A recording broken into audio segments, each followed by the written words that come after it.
Have you ever been in an argument where you thought, wait, that's not what I actually said? Suddenly, you find yourself defending against a point which you never made.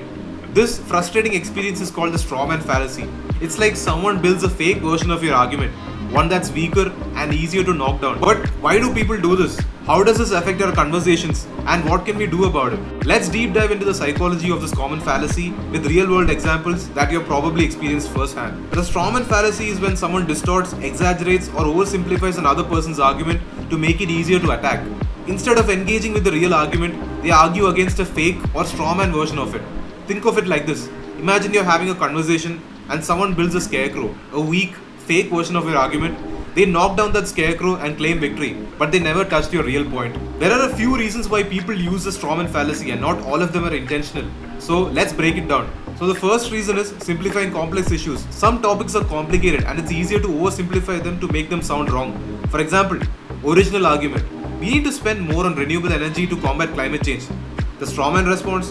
So you want to destroy the oil and gas industry and put thousands of people out of work? Here, the original argument about increasing renewable energy spending was turned into an extreme position about destroying jobs. It simplifies the debate and distracts from the real point. The second one, emotional manipulation. Sometimes people twist arguments to play on emotions. For instance, original argument, we should have stricter regulations on certain firearms. Strawman response, so you want to take away everyone's guns and leave people defenseless? This exaggerated response provokes fear and anger, making it harder to focus on the real discussion. And the third reason, lack of understanding. Not every strawman is deliberate. Sometimes it's just a misunderstanding. Original argument here. We should encourage kids to read more books in school. Strawman response. Oh, so you think kids shouldn't have any free time to play? The person may have genuinely misunderstood the intent, but the result is the same. The argument gets derailed. And now, the fourth reason. Winning at all costs. Let's face it, some people just want to win an argument. By misrepresenting someone's point, they make it easier to win without actually addressing the real issue. It's a rhetorical shortcut that undermines meaningful dialogue. Now, let me make the Strawman Fallacy more understandable with more relatable examples. So, social media arguments. Social media is a breeding ground for Strawman fallacies. Imagine this scenario. Someone posts, we should regulate social media companies to reduce misinformation. Then a comment reads, oh, so you think we should shut down free speech entirely? The original argument wasn't about banning free speech, it was about regulating harmful practices. But the strawman shifts the focus to an extreme position. Now, workplace discussions. Employee A, I think we should move to a 4-day work week to improve productivity. Now, let's see employees B's response. So you're saying we should all just work less and be lazy? Again, the original argument is turned into something absurd, which makes it easier to reject. Now, coming to political debates. Strawman fallacies are practically a staple of politics. Politician A says, we need to consider reducing military spending to invest in education. Politician B replies like this, my opponent wants to leave our country defenseless.